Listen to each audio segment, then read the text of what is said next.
자, 오늘 새벽에 우리에게 주시는 하나님 말씀을 이제 봤습니다.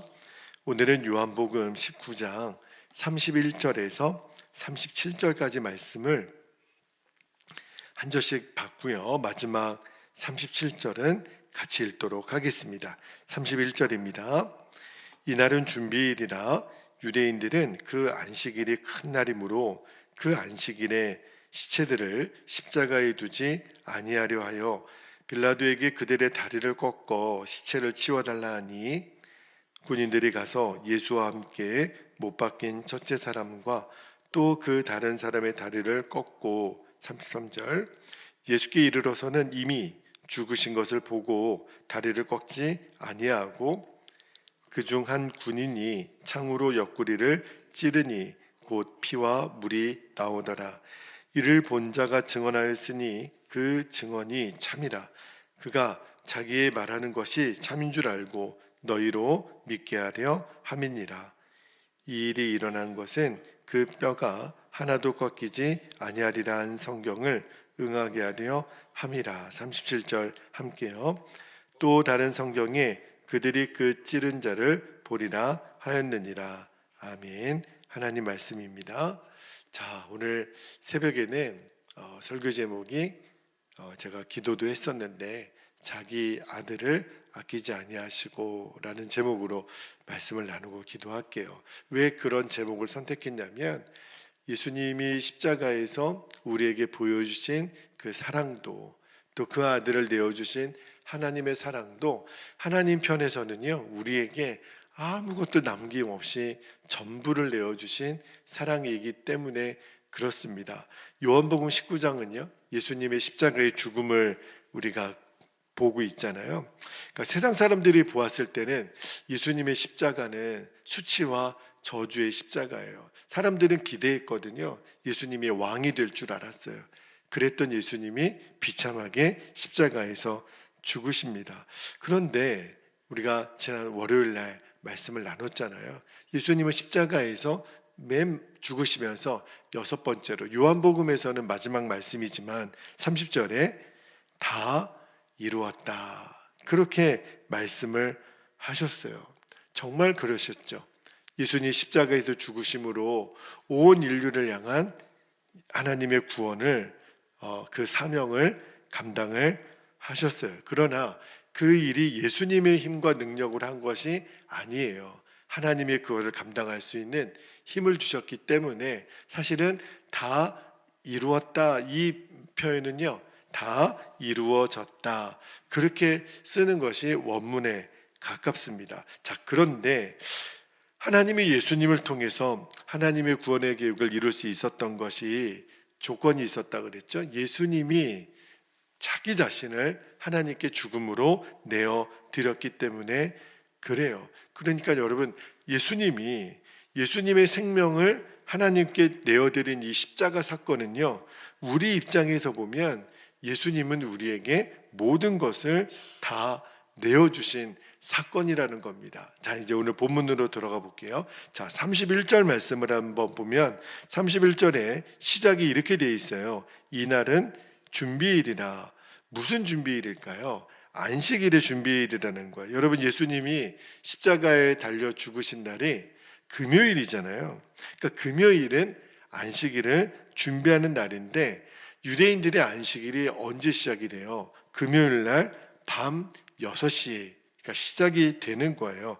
여러분 유대인들은요 오늘날 12시에 하루가 시작되거나 아침부터 하루가 시작되는 게 아니라 유대인들의 시간은 밤 6시부터 저녁 6시부터 하루가 시작이 되거든요. 그러니까 이 6월절이 시작되는 또 금요일이라 그날을 여기 31절 중간에 보면 안식일이 큰 날이므로 그렇게 표현을 한 거예요. 자, 그런데 31절 말씀을 쭉 보니까 유대인들이 6월절 안식일이 시작되기 전에 어떤 일을 빌라도에게 부탁을 하냐면 십자가에 달린 죄수들의 다리를 꺾어달라는 거예요. 완전히 죽여달라는 거예요. 그래서 그 시체를 매달지 말고 빨리 정리를 해달라고 유대인들이 빌라도에게 이렇게 부탁을 하잖아요.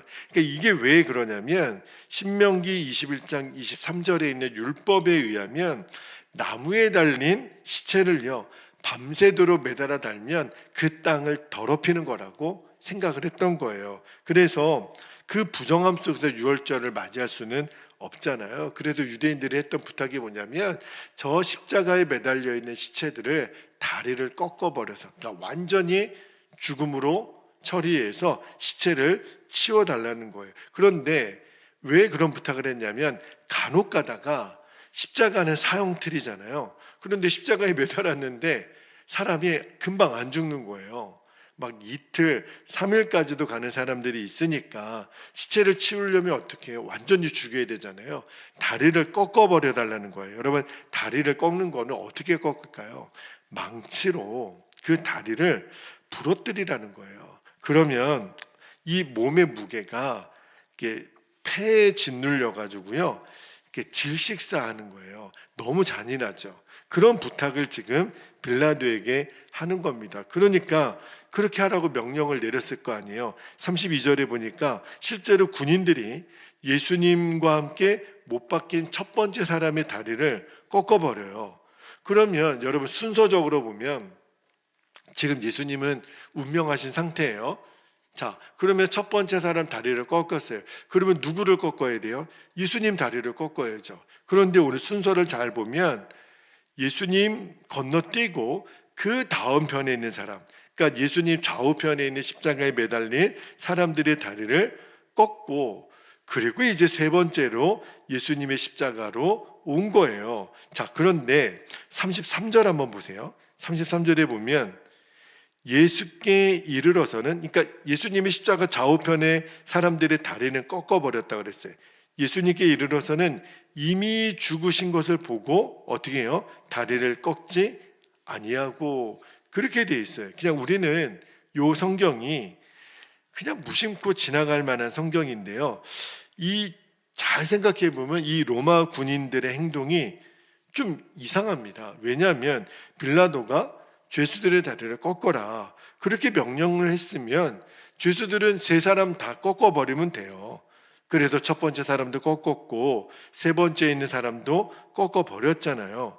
그리고 예수님께 와서 그냥 꺾어버리면 되는데 이미 예수님은 죽으셨거든요. 그런데 이 군인들이 예수님의 상태를 살핍니다. 그리고 아이고 죽었네.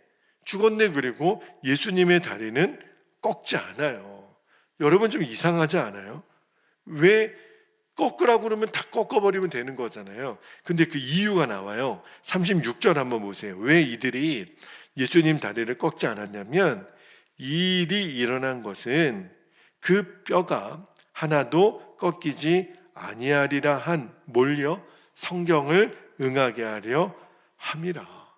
그러면 어떤 성경을 응하게 하는지를 살펴봐야 되잖아요. 자, 민수기 9장 12절을 한번 볼게요. 민수기 9장 12절에 읽어드릴게요. 아침까지 그것을 조금도 남겨두지 말며, 잘 보세요, 그 뼈를 하나도 꺾지 말아서 유월절 모든 율례대로 지킬 것이니라. 여기 민수기 9장이 그 유월절 어린 양에 대한 말씀이거든요. 그러니까 유월절 어린 양은 그 뼈를 꺾지 말아라. 그게 율법의 규정이에요. 여러분, 세례 요한이 처음 예수님의 공생애를 시작할 때 예수님을 향해서 어떻게 묘사를 했냐면, 보라, 저는 세상 죄를 지고 가는 하나님의 뭐라 그랬죠? 어린 양이라 그랬어요. 그러니까 예수님은 유월절 어린 양을 예표하잖아요. 그래서 이 십자가에 예수님이 죽으시는 시간도 죽으시는 방법도 다 하나님의 말씀 그대로 되어졌다는 거예요. 너무너무 놀랍죠. 자, 34절도 한번 보세요. 34절에 보면 그중 한 군인이, 잘 보세요, 창으로 옆구리를 찌르니, 이미 예수님은 죽으셨다 그랬죠. 자, 찌르니까 뭐가 나와요? 곧 피와 물이 나오더라. 자, 여러분, 십자가에 달린 그 죄수들의 다리를 꺾었던 이 로마 군인들이 예수님은 보니까 이미 죽으신 것을 알았다 그랬어요. 그리고 예수님의 다리는 꺾지 않습니다. 그런데 옆에 있는 다른 군인이 예수님의 옆구리를 찔러요. 사실 여러분, 이미 사람이 죽은 것을 확인했으면 굳이 창으로 옆구리를 찌를 이유가 없잖아요. 이미 죽은 게 확인되었으니까. 그리고 또 하나, 아니 죽은 것을 확인하기 위해서 찌를 이유가 뭐가 있어요? 그냥 망치로 예수님의 다리를 꺾으면 되잖아요. 그런데 그냥 아무런 이유도 없이 예수님의 옆구리를 한 군인이 찔러요. 그 이유에 대해서 오늘 말씀에 37절에 보면 또 나옵니다. 자, 37절 한번 볼게요. 37절에 보면 또 다른 성경에, 민수기가 아닌 성경이죠, 그들이, 잘 보세요, 그 찌른 자를 보리라 하였느니라. 너무너무 놀랍죠. 그러면 이 37절 말씀은 어떤 말씀의 성취일까요? 자, 스가랴 12장 10절 말씀을 한번 볼게요. 스가랴 12장 10절에 보면 내가 다윗의 집과 예루살렘 주민에게 은총과 간구하는 심령을 부어주리니, 잘 보세요, 그들이 그 찌른 바 그를 바라보고.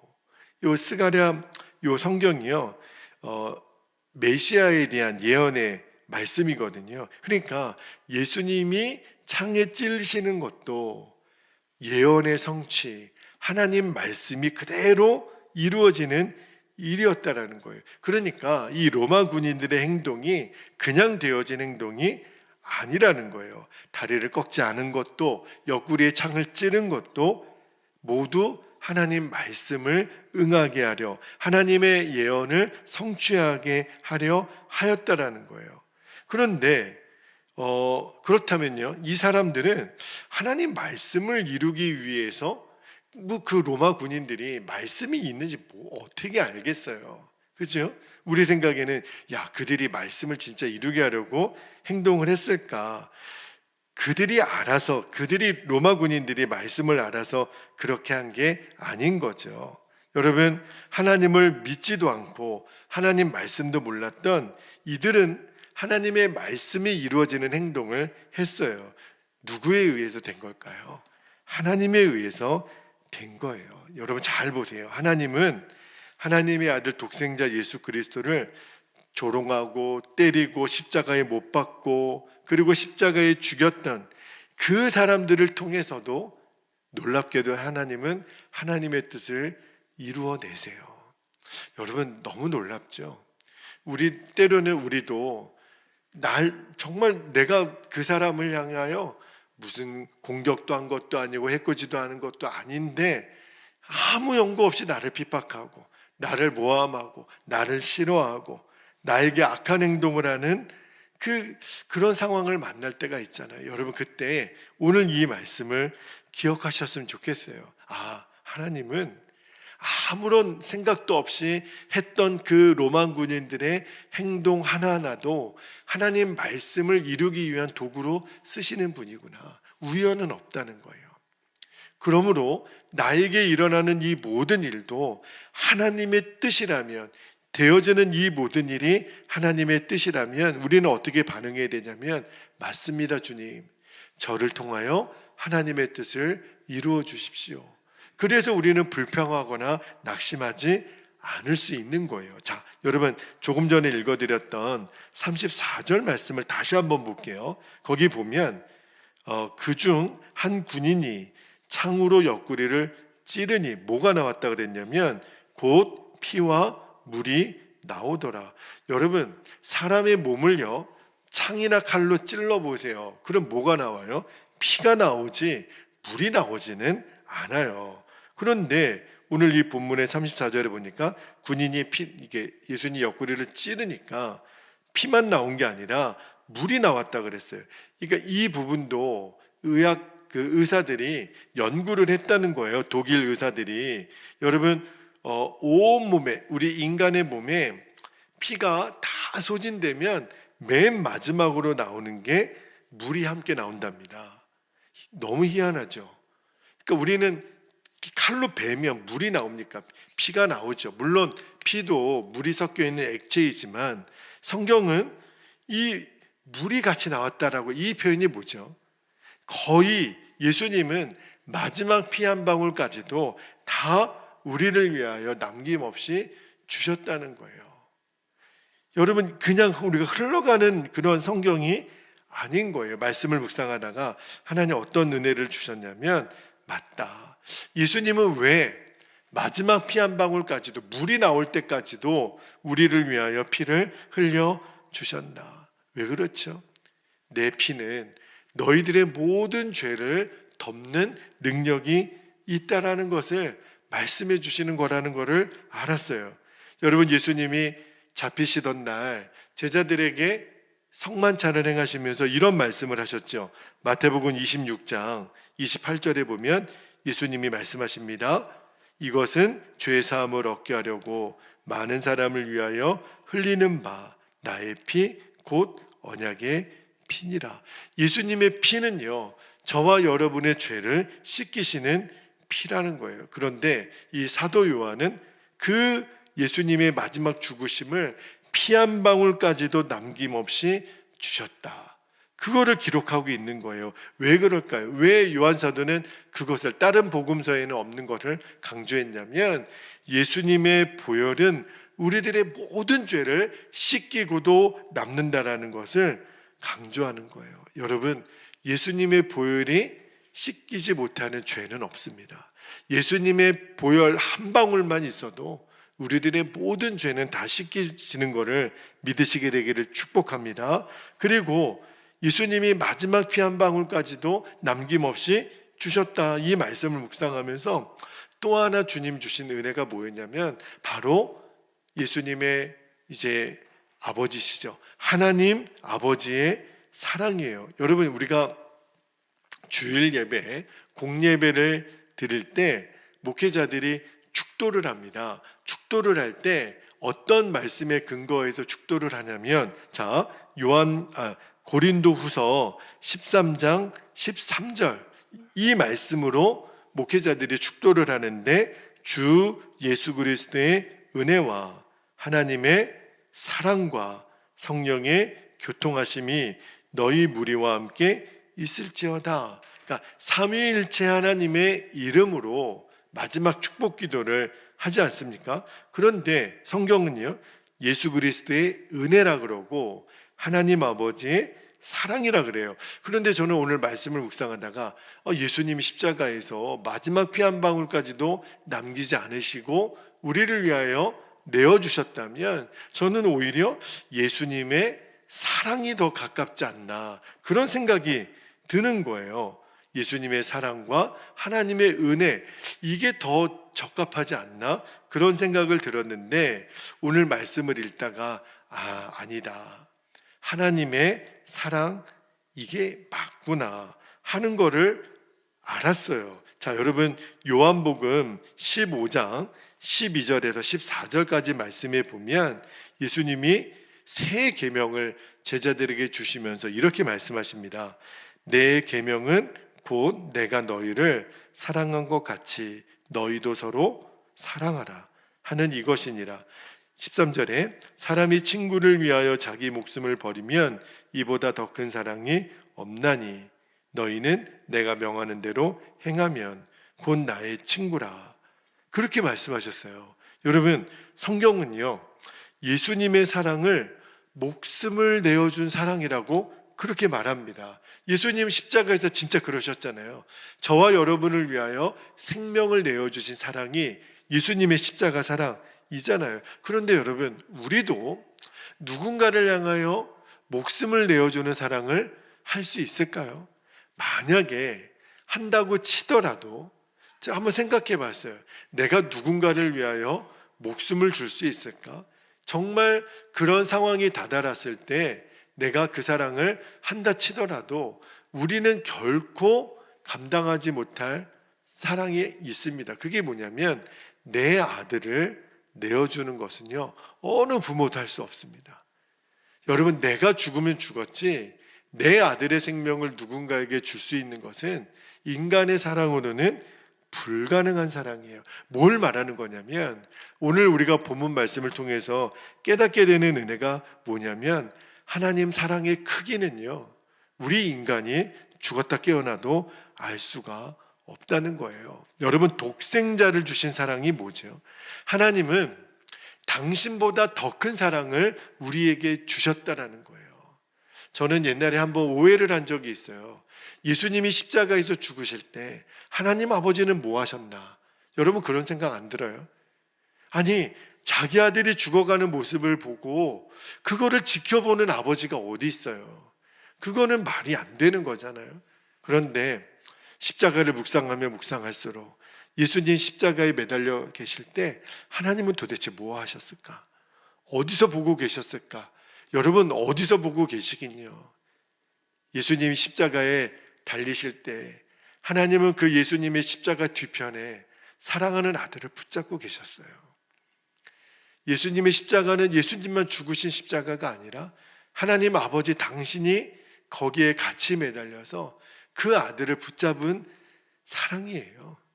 십자가는 삼위일체 하나님이 다 우리를 위하여 내주신 그 현장이 바로 십자가입니다. 여러분, 십자가는요, 이 독생자를 내어주신 하나님의 사랑은 하나님 자신을 우리에게 주신 사랑이에요. 여러분, 그것보다 더 큰 사랑이 어디 있나요? 예수님도 마지막 피 한 방울 남기지 아니하시고 우리를 위하여 주셨다면 하나님 편에서는 당신보다 더 소중한 예수님을 우리에게 주셨다고요. 그 십자가가 상징하는 게 뭐예요? 십자가는 남김이 없다는 거예요. 아낌이 없다라는 거예요. 마지막 피 한 방울 당신의 독생자를 주시기까지. 그래서 로마서 8장 32절에 사도 바울이 그 십자가의 사랑을 이렇게 묘사하지요. 자기 아들을 아끼지 아니하시고 우리 모든 사람을 위하여 내주시니까 어찌 그 아들과 함께 모든 것을 우리에게 주시지 아니하겠느냐. 와, 여러분, 예수님도 하나님도 우리를 위하여 어떻게 사랑했냐면 남김없이, 아낌없이 너무너무 정확하게 사도 바울이 묘사를 했어요. 그렇다면 이제 우리가 이 말씀을 진짜 믿는다면 우리가 낙심할 이유가 없는 거예요. 예수님이 피 한 방울, 물 한 방울 남김없이 나를 위하여 주셨고요, 하나님은 당신의 독생자를 내어주기까지 우리를 위하여 사랑해 주셨어요. 그 하나님이 우리에게 주시지 아니할 게 뭐가 있겠냐는 거예요. 모든 것을 아낄 이유가 뭐가 있겠냐는 거예요. 그러면 여러분, 우리가 낙심할 이유가 없는 거죠. 모든 것을 주신 하나님, 남김없이 아낌없이 주신 하나님이 왜 저와 여러분에게 구하는 것을 주시지 않겠습니까? 그러므로 우리는 낙심할 이유가 없는 거예요. 이 말씀을 기억하고 있다면 말입니다. 이제 우리 함께 기도하겠습니다. 이 시간에 우리 기도할 때 두 가지 기도 제목을 나누고 우리가 기도할게요. 첫 번째는 십자가에서 남김없이 다 쏟으신 예수님의 피가 나의 모든 죄를 덮고도 남음을 온전히 믿게 하옵소서. 이 말씀은 절대로 우리가 죄책감의 종이 되지 말라는 거예요. 이미 나의 죄를 다 씻으셨다는 예수님의 그 모든 걸 내어주신 그 보혈로 말씀을 하는 거예요. 내 죄가 다 예수님의 피로 인하여 씻김을 받았구나. 두 번째, 십자가에서 독생자까지 주신 하나님의 사랑을 확신하는 겁니다. 그리고 이제 어떤 일에도 낙심하지 않게 하옵소서. 그 어떤 것이 우리를 정죄하고 우리를 무너뜨리겠습니까? 그럴 수 없느니라. 바울이 그렇게 이야기를 하죠. 여러분, 이 사랑 안에 우리가 거하면 낙심할 이유가 없는 거죠. 이번 5월 한 달, 또 5월의 첫날을 시작하는 오늘 새벽에 우리가 그 십자가의 사랑을 기억하고 그리고 붙들고 이 하루, 이 한 달을 시작하기를 원합니다. 그렇게 예수님의 보혈이 우리 베델교회를 덮어주시도록 여러분이 그렇게 기도하고 오늘 하루를 시작하고 싶습니다. 이 시간에 주신 말씀과 기도의 제목을 붙잡고 주님의 이름을 간절히 부르신 후에 통성으로 기도하겠습니다. 주여